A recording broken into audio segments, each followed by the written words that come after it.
ગાંધીધામથી રામજીભાઈ કરીને એક ભાઈ આવ્યા બાપુ, અને 1.5 મહિના પહેલા મને ફોને આવેલો. શ્રદ્ધા કેવી છે એની વાત કરું તમને. સત્ય ઘટના જો, એ વ્યક્તિ એના દીકરાને લઈને આવ્યા હતા, 9 વર્ષનો દીકરો. 20 વર્ષથી બાપુ એ પૂનમ ભરે ભગુડા. કોઈ પૂનમ બાકી ન હોય. એ માણા પેલા ખટારામાં આવતો, પછી બાઇક લઈને આવતો, હવે ફોર્ચ્યુનર લઈને આવે. પૂનમ નથી પાડી એને.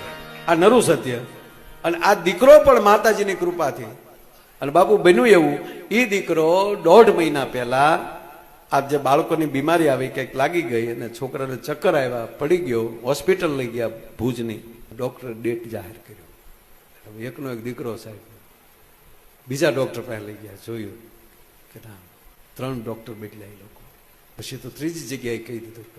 તો જે હતું એ આને ઘરે ફોન કરી દીધા, સગા સ્નેહીઓ, જે આપણે સામગ્રી જોતી હોય એ બધી. છોકરાની માનો ફોન આવ્યો, હું આવું હોસ્પિટલ, એ પહેલાં તમે એને અહીંયા લઈને નીકળતા નહીં. ભગુડાના હવનના, મોગલમાના હવનની ભસ્મ બાપુ એની ઘરે હતી. બાઈ ભસ્મ લઈને આવીને ભસ્મ ખોળી અને કીધું કે એમાં 20 પૂનમ ભરી અમે જગતને મોઢું હું દેખાડશું.